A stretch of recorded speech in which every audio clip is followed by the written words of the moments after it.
Once upon half an eternity ago, it was 2002.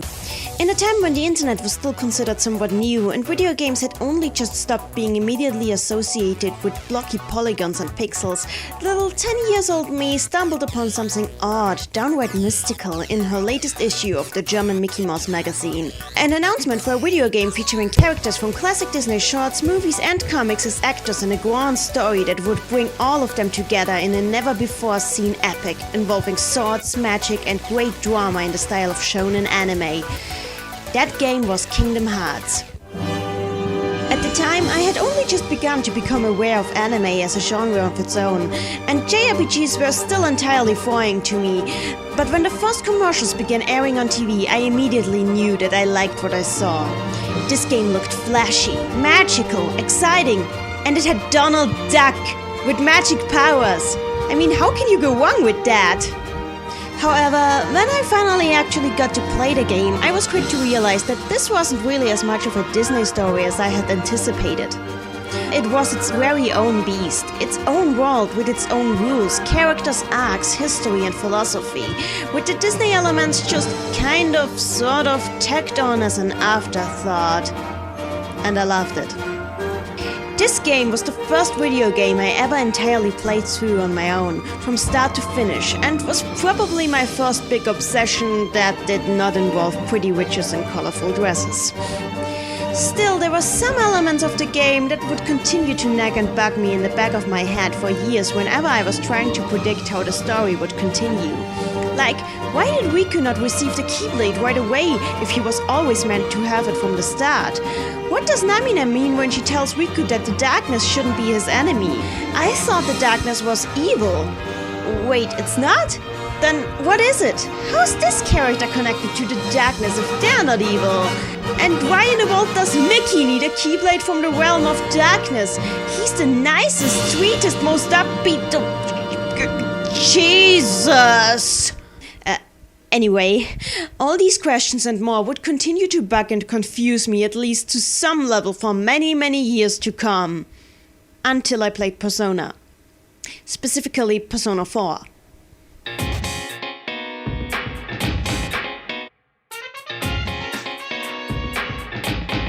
Like, don't get me wrong, some aspects of Kingdom Hearts' cosmology were gradually covered and explained by the games themselves over the years, but there were always a few things that I just couldn't seem to figure out based on the games alone. It was like I was lacking some kind of special background, like there was some basic philosophies behind it that I was missing. It's actually kind of ironic that I was unable to piece together the whole picture of Kingdom Hearts' underlying concepts and philosophies until I found myself looking into those of an entirely different game series. Still, as early as on my first playthrough of Persona 4, as soon as the word shadows fell, I suddenly found myself thinking, doesn't this all sort of feel familiar? The darkness. Darkness. Darkness. The darkness. The darkness. Darkness. Darkness. Darkness. Darkness. Darkness. So, we have a game about teenagers who are using the power of their hearts and bonds to oppose the monsters born from the darkness in people's hearts. And I know this has been done one way or another in other games and shows as well, but still, kind of interesting, isn't it? I can tell you with 99% certainty that these similarities have nothing to do with the writers of one series copying from the other, and everything to do with the mindset that these series were written in. It's just that Persona is a tiny tad better at explaining said mindset to the player than Kingdom Hearts is. I think that it was when I started reading into Jungian psychology for the sake of analyzing Persona 4 for a university paper of mine that things began to fall into place and click for me. Especially when I read into Jung's background. You see, when it comes to Jung's inspirations for his series and writings, you can probably categorize them into three distinct sources. Freudian psychoanalysis, Jung's own background in nature sciences, he studied medicine in Basel, and Jung's extensive interest in religions and philosophies, especially Taoism. And There we are. This is it. The click.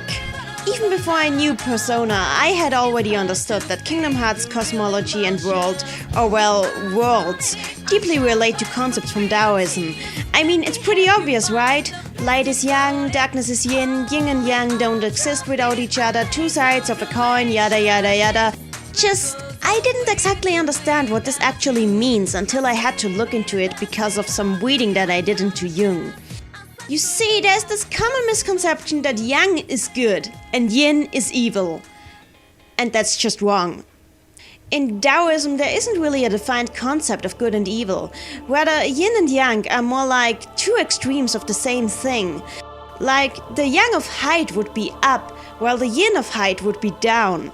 There's nothing evil about either. They just sort of belong together and oppose each other, being concepts that couldn't exist without each other. Like, you wouldn't know what dry means if wet didn't exist, or how it wouldn't make sense to understand what edgy things are if round things didn't exist. That's the whole point of Taoism, the idea that the whole world consists of pairs of extremes that can only be recognized in relation to each other. Like, oh, I don't know, conscious and unconscious maybe? Because that's exactly where Jung applied the ideas of Taoism in his writings. He treated the relationship between the conscious mind and the unconscious mind exactly like that. Two extremes that only exist in relation to each other. And I've come to realize that, intentionally or not, this is also sort of how the Kingdom Hearts series uses their concepts of light and darkness as well. Light here being the conscious and darkness being the unconscious. Denizens of light, answer this. Why do you hate the darkness? Huh, we don't hate it. It's just kinda scary. But the world's made of light and darkness. You can't have one without the other, 'cause darkness is half of everything. Sorta makes you wonder why we are scared of the dark. It's because of who's lurking inside it. See, the idea that light and dark in the Kingdom Hearts universe are just ways of saying good and evil works fine for precisely one game. And then it gets a little more muddled. Follow the darkness. It'll show you the way to your friends. Can I face them? You don't want to? You know I do. Of course. And I will. With my strength. My dark strength.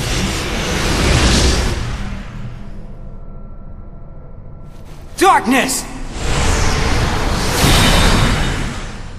Yeah, so all of a sudden now we got a main character we're controlling, who's clearly fighting on our side, using the power of darkness. Freely and without it being a sign of his character's decline.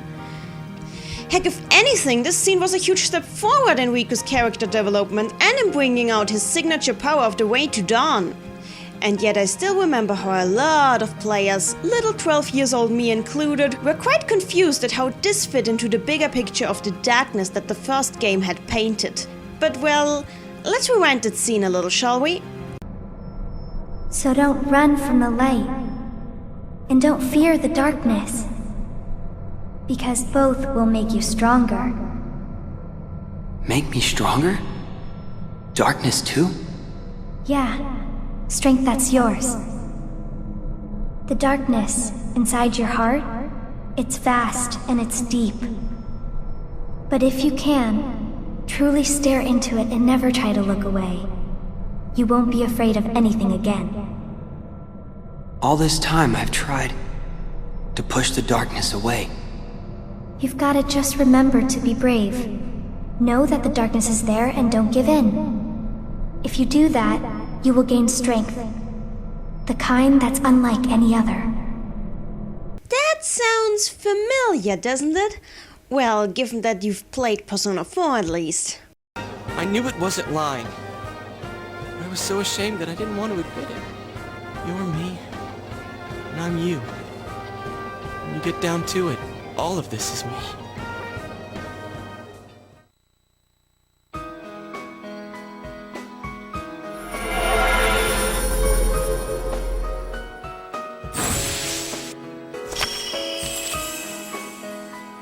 That's right. The way Riku accepting his own darkness is treated is pretty much exactly the same how the Persona games treat the matter of accepting one's shadow right down to the detail.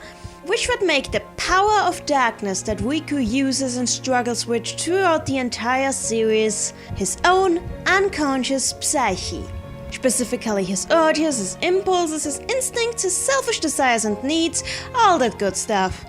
The moment you start looking at the matter this way, rather than the darkness just being his inner evil, it makes sense why Namine tells him to make use of it. Because all of these unconscious drivers, while dangerous if unrestrained, are still part of who we are. They're necessary for us to live, they fuel our desire to keep living and our ambitions. Very much like how in Persona 3, people whose shadows are removed from their psyches fall into apathy syndrome.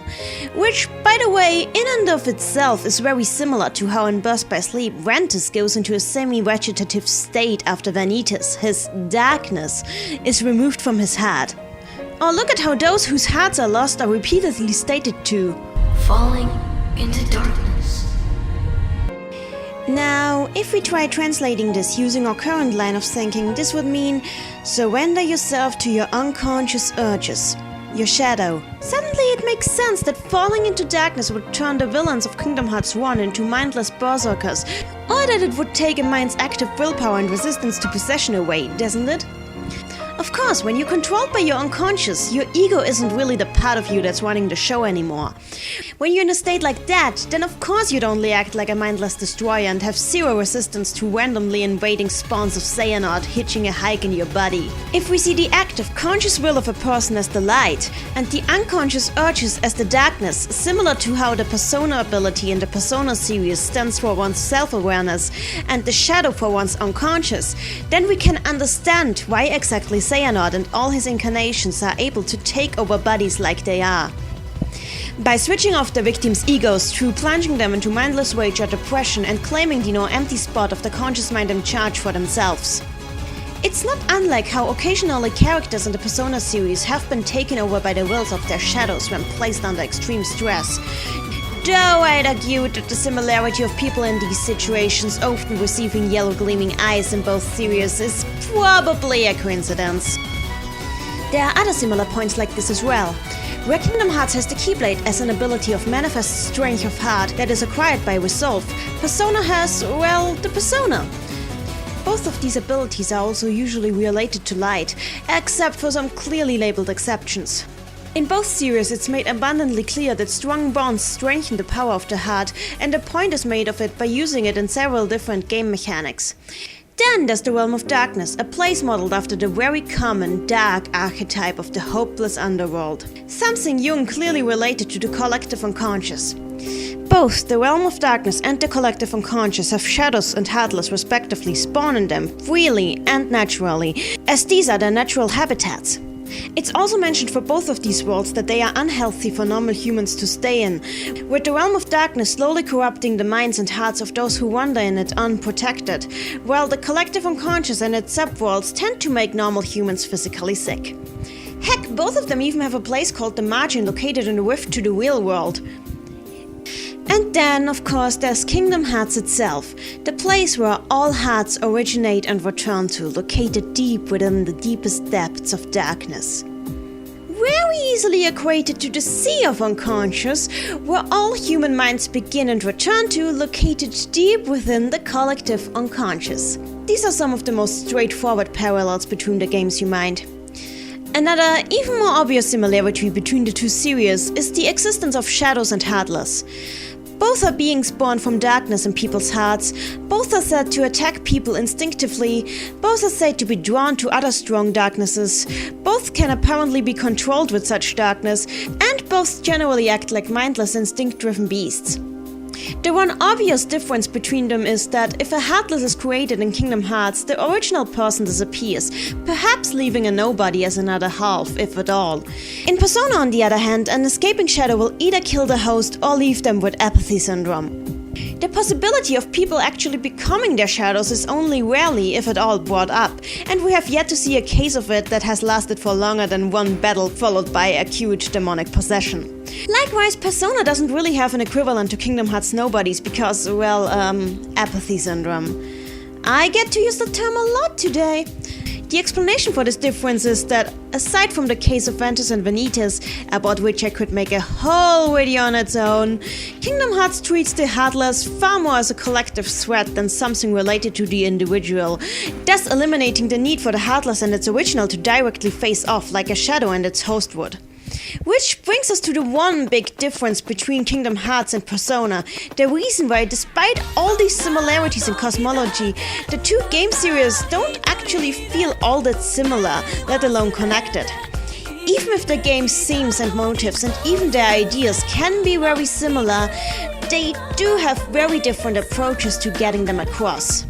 First of all, there's the obvious difference in setting, but this is actually only part of a much bigger distinguishing feature between the two series, one that might have to do with the different origins. Kingdom Hearts is a crossover between Disney and Final Fantasy, makes heavy use of motifs and storytelling tropes that are common in fantasy, in fairy tales, nursery tales. In fact, a huge chunk of important background story for the games is delivered in form of a good night tale for Kairi by her grandmother in the first game. Because this is what Kingdom Hearts is at the core, a fairy tale.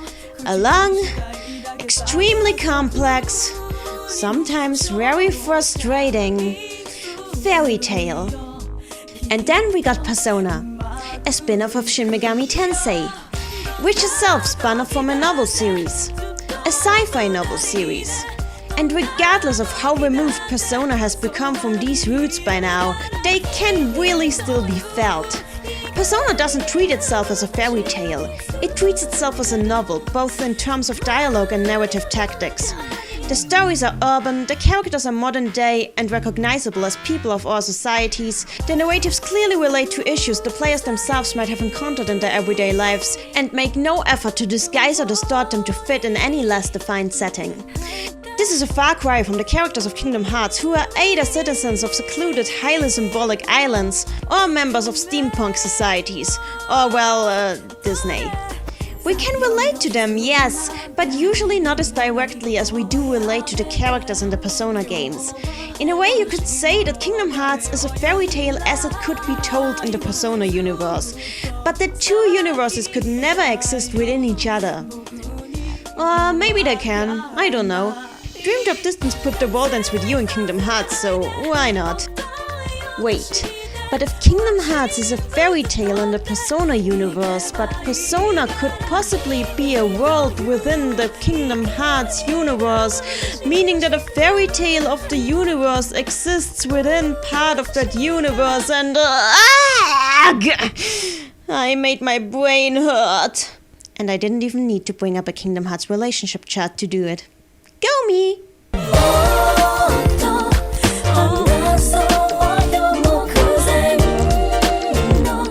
She